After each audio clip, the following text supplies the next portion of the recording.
Aminao mandrakarivana ny fahasoavan'ny tompo ampifaliana lalandava no eonana aminao eo amin'ny fanarahana ny fandarana mana isan'andro ary tena fifaliana ho ato koryavana ny mifampizara aminao ny tenin'Andriamanitra satria mazava loatra moa fa alohan'ny androsoana sakafo dia tsy maintsy mikarakara ny an-dakozia aloha ny mpanao lakozia ary dia tsy efeniko ianao fa faly mihitsy aho mikarakara lakozia miaraka amin'ny tompo ary hanolotra zany sakafo zany ho anao ny ray anio ary dia misaotra anao koa manaiky ny fanasan'ny tompo hanaraka ny mana isan'andro zay sakafo an'ny fanahintsika. Alohan'izany a dia tsara raha miara-mivavaka aloha isika hangataka ny fitahin'ny tompo ho an'ny teniny zay ovakitsika anio hivavaka isika. Atolotra anao raha eo ny dera sy ny lahazary ny voninahitra zay anao hatramin'ny taloha indrindra anao ankehitriny aro anao mandrakizay. Misaotra anao ndray izahay noho indrizao fotoana izao zay azonay miaraka mandinika indray ny teninao, menao tombotsony amin'izany zahay, menao tombonandro zahay, menao fotoana ary tsy voatery handeha lavitra akory zahay na hitady anao any ho any fa mitoerina zay misy anay dia arosona ho any ny sakafonay. Misaotra Andriamanitro ary mangataka aminao ankehitriny taio ary ny teninao zay odoninay mba hitondra fahazavan-tsaina, hitondra fiainam-baovao anay indray ny fahalalana zay omenao anay. Amin'ny anaranao Jesosy tomponay no anaovanay izany vavaka izany. Amen.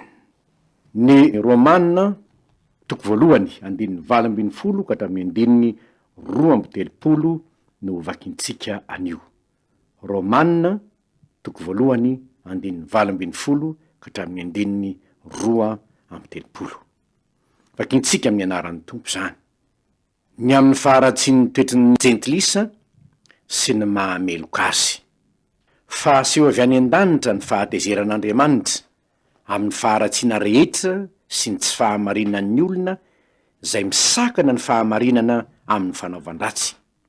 Satria zay fantatra ny amin'Andriamanitra dia miseho ao am-pony reny fa nasehon'Andriamanitra taminy.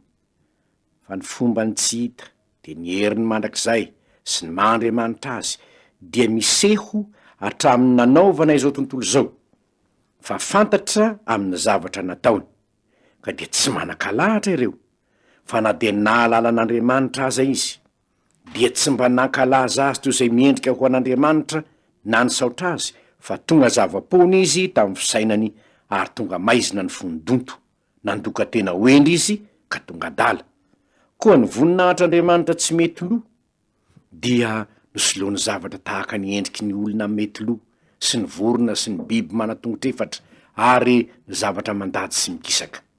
Ary izany no nanoloran'Andriamanitra azy tamin'ny filan'ny fony ho amin'ny fahalitoany dia ny fanalany voninahitra tamin'ny tenany avy, ary ny fahamarinan'Andriamanitra dia nosoloany lainga, ka nanaja sy nanompo ny zavatra natao izy fa tsy ny mpanao zay isaorana mandrakizay. Amen.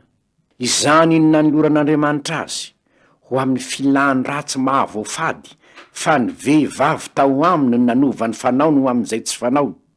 Ary tahaka izany koa ny lehilahy, fa namela ny fanao amin'ny vehivavy izy ka maimay tamin'ny fifampilany samy lehilahy, ny fanao izay mahamenatra dia nandray tao amin'ny tenany ny valiny izay tokony ho azy noho ny fiviliany. Ary araka ny nanaovany ny fahalalana marina an'Andriamanitra ho tsy mendrika ho tanany, dia araka izany kosa no nanoloran'Andriamanitra azy ho amin'ny fisainana tsy mahamendrika hanao zay zavatra tsy tokony hatao, ka dia feno ny tsy fahamarihana rehetra, faharatsiana, ny fiaremana, ny lolom-po, ny fialonana, vonoan'olona, fifandirana, fitaka, otrompo, mpibitsibitsika, mpanendrikendrika, halan'Andriamanitra, mpampahory, mpiavonavona, mpandokatena, mpamorotsain-dratsy, tsy manora isireny, tsy manam-pahalalana, tsy mitana fanekena, tsy manam-pitiavana, tsy miatra, dia olona mahalala tsara ny fitsipika ny men'Andriamanitra, fa izay manao zany zavatra zany no mendrika ho faty, nefa tsy manao zany ihany izy fa mankasitraka ny manao koa. Ray masino manamasinana amin'ny fahamarinana fa ny teninao ny fahamarinana. Jesosy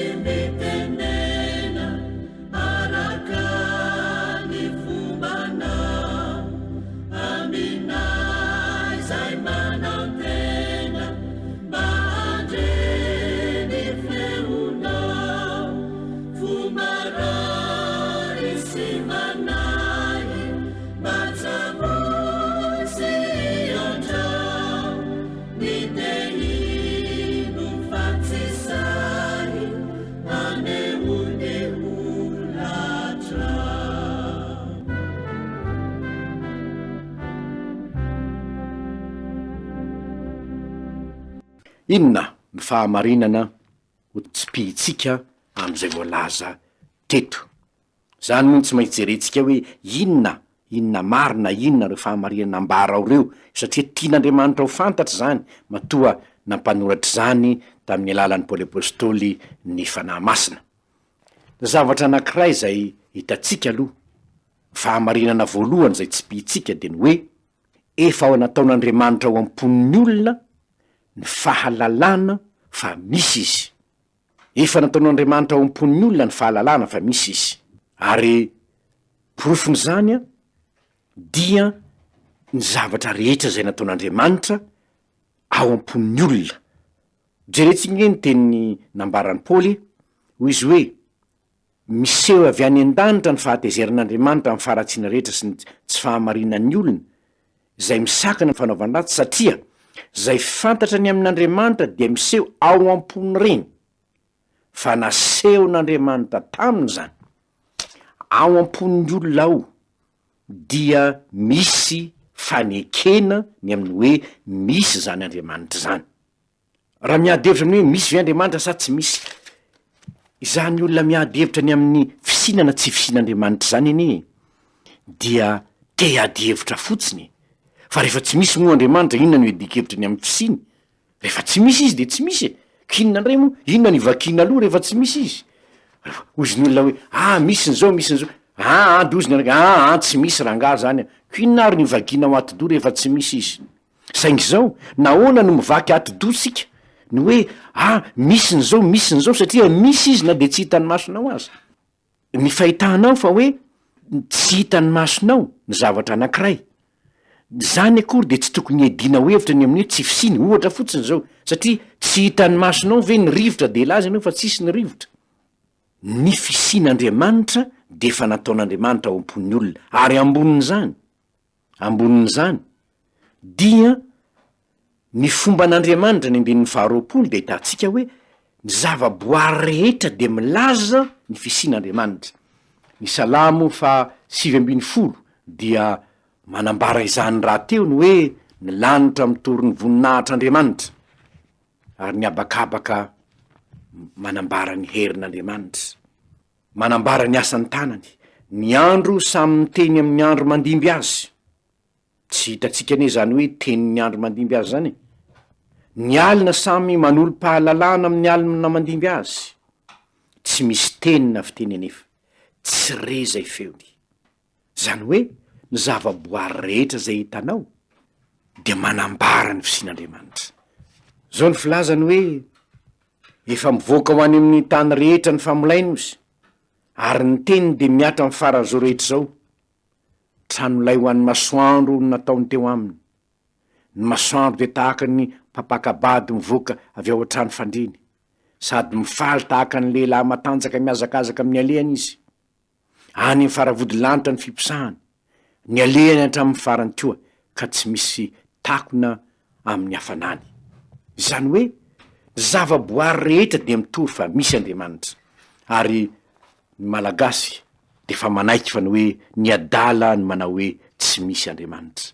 Lay Andriamanitra mpamorona nahary ny zava-boary de mampiseho ny toetrany amin'ny zava-boary nataony, ny filaminany zava-boary nataony, ny fahatsarany zava-boary nataony. Tsy zany moa ny voasoratra, ary hitan'Andriamanitra fa tsara izany. Ny olona milaza fa tsy misy Andriamanitra dia mitsambiky mikimpy, ary fantatrareo fa zany olona mitsambiky mikimpy zany de mivarimbarina makany amin'ny fahafatesana no efa ran'ny fiainany. Jesosy nilaza hoe jamba mitarika jamba ho any akady ny efa rany. Ka izao ary no izy, aoka ianao tsy mbo isan'izay milaza hoe tsy raharahako zany Andriamanitra zany, tsy misy zany Andriamanitra zany, satria ao am-ponao de fa mahalala fa izao zavatra ary rehetra zao de nisy mpamorona. Ary zany Andriamanitra mpamorona zany hita amin'ny zavatra nataony, ny fitiavan'ny zavatra tsara. Inona ny vokatra zany? Inona ny vokatra zany? Noteraka fahatezerin'Andriamanitra sy fikorontanana eo amin'ny fiarahamonina, ny tsy fanekena zany fisin'Andriamanitra izany. Miteraka korontana teo amin'ny fiarahamonina. Jereo nke ny zava-misy hoy ny voalaza hoe na de nahalala an'Andriamanitra aza izy ozy, dia tsy nankalazan'Andriamanitra na ny saotra azy. Zany hoe nanjary tsy nandraharahan'Andriamanitra izy. Ny olombelona no ambaran'io tsy nandraharahan'Andriamanitra fa naninona nandoka tena hoendry izy ka tonga dala. Tsy nandraharahan'Andriamanitra ary ny tsy fandraharahana an'Andriamanitra de fahadalàna no fijeriny soratra masina azy. Nahatonga ny fahatezeran'Andriamanitra teto am'izao tontolo zao ny fanaovana tsinitsinina an'Andriamanitra. Ahoana ny fomba fisehoany zany fanaovana tsinitsinina an'Andriamanitra zany? Nandoka tena hoendry izy ka tonga dala. Fa inona ny nataony? Ny voninahitr'Andriamanitra tsy mety lo de ny soloany zavatra tahaka ny endriky ny olona mety ho lo, vorona, biby, manatongotrefatra, zavatra mandadina mikisaka. Inona moa ny tiany Paoly lazaina any am'zany?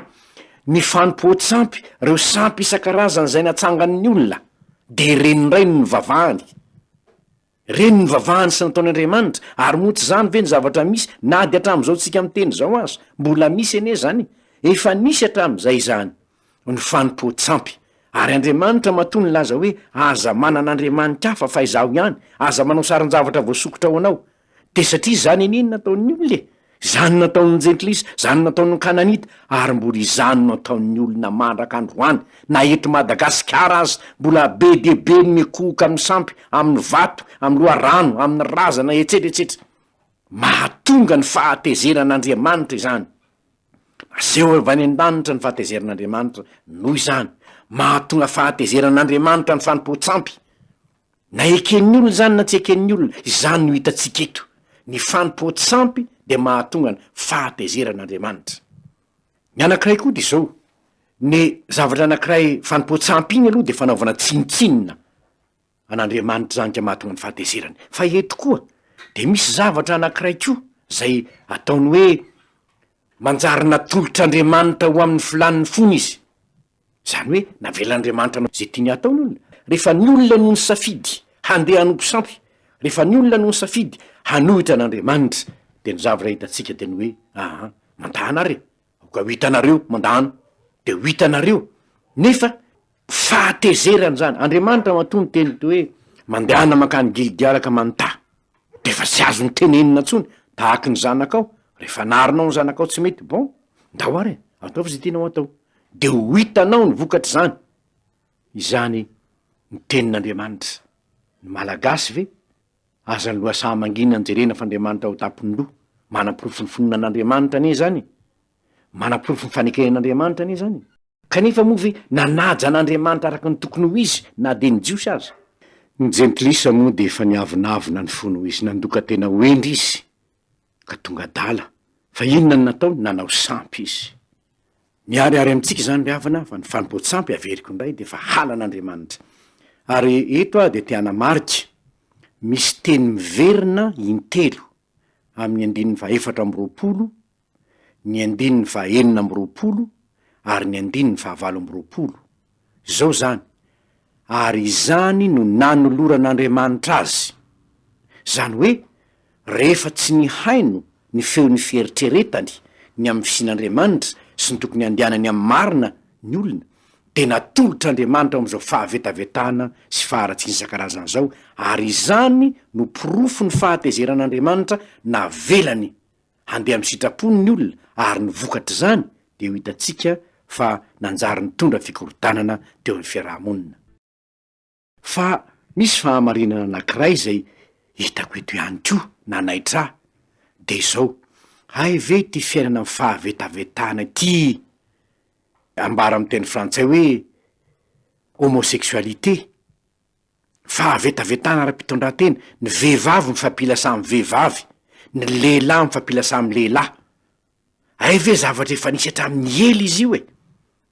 Ary marina tokoa zany, fa ny nahatonga ny atao hoe fiainana sodomita moa de fiainany homosexuel.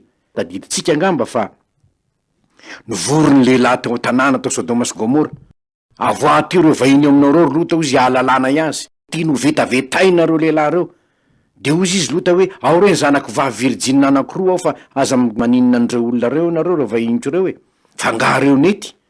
Satria fiainany sodomita, fiainana homosexuel, ary zany nandravan'Andriamanitra ny Sodoma. Izany nandravan'Andriamanitra ny Sodoma. Ny zavatra anankiray zay mampalahelo am'izao fotoana zao ry havana dia to zavatra tsy de mampaninona ny olona loatra tsony zany. Samy manao zay tiany atao re. Nefa ny nandravanan'ny Sodoma sy Gomora anie ka fahavetavetan'ny fitondran-teny. Zao manko ny voalaza andiny fahaenina amby roapolo eto, ary zavatra misy am'izao andro zao zany. Ny vehivavy tao aminy nanova ny fanaony ho amin'ny tsy fanaony. Tahak'izany toy ny lehilahy fa namela ny fanao amin'ny vehivavy izy ka maimay tamin'ny fifampilany samy lehilahy. Ny fanao zay mahamenatra. De inona ozy ny zavatra nitranga? Nandray tao amin'ny tenany ny valiny zay ny tokony ho azy izy noho ny fiviliany. Nisy vokatra zava-dratsy teo amin'ny fiainan'ireny olona reny anefa zany. Tsy Andriamanitra no nampanao azy an'izany, fa vokatry ny fahadalany, vokatry ny fijangajangany, vokatry ny faharatsipitondran-tenany. Ary dia mbola toyny zany ihany ny zava-misy. Ny ndiny fahavalo amby roapolo indray de hoe nanoloran'Andriamanitra azy ho amin'ny fisainana tsy mahamendrika, anao zay zavatra tsy tokony atao. De inona ny vokatry zany? Feno tsy fahamarinana ny tany, feno faharatsiana, fieremana, lolom-po, fialonana, vonoan'olona, fifandirana, fitaka, otrim-po. Zany rehetrarehetra zany fikorontanan'ny fiarahamonina no vokatry ny fialana tamin'Andriamanitra, ny vokatry ny tsy fankatoavana n'Andriamanitra, ny vokatry ny fanaovana tsinitsinina lay fahalalana n'Andriamanitra ao anaty, fahatezeran'Andriamanitra mitranga eo am'izao tontolo zao zany. Ary noho izany de tokony andiny tena ny tsirairay. Tokony hisafidy marina ianao, iza marina no tokony arahinao. Mazava loatra fa matoa ianao miainy mana isan'andro de satria ianao mino an'Andriamanitra, satria ianao mangetaeta n'Andriamanitra. Mazava loatra zany. Fa ny olona zay tsy manana an'izany etaeta zany de tsarovy fa izy anie no misafidy andeha am'izay lalana tiany ale. Izy no mandeha am'izay lalana tiany ale, ary satria safidy izy de natosika Andriamanitra ndanare, natolotra Andriamanitra ho amin'izany izy. Zavatra mitranga ankehitriny ary eo amin'ny fikorontanan'ny fiarahamonina, hitantsika eo zany hoe vonoan'olona, fikorontanany, fialonany, fifandirany, fitaky, otrim-po, avonavona, mandoka-tena, mamoron-tsainy ratsy, tsy manora isireny, tsy manam-pahalalana, tsy mitana fanekena, tsy manam-pitiavana, tsy miantra. Izany rehetra zany zay mampikorontana ny fiarahamonina. De tsy hafa akory fa vokatry ny tsy fanekentsika an'Andriamanitra. Ary noho izany, raha mijery ny fiarahamonina isika, ny tokony atao de zao: hamerina ny olona ho amin'ny fanekena an'Andriamanitra, mba ho tanterahiny eto amintsika le zavatra marina sy tsara indrindra efa neketsika malagasy ny hoe azan'ny loasaha mangina ny jerena fa Andriamanitra ao an-tampony roa. Fa ny anankiray zay hanamarana koa zao dindinika izao dia ny andininy faharoa amby telopolo manambara fa eloka ihany koa anie ny tsy fananarana ny olona manao ratsy. Hoy izy hoe ianao manao zany ihany ianao nefa mankasitraka ny manao koa ianao. Ianao manko rehefa tsy mananatra, hitanao fa tsy mety ka tsy mananatra ianao, de tahaky ny mankasitraka ianao zany. Hitanao zao fa manao ratsy izy, de ankasitraka ve ianao fa tsy ho tenenina ve izy?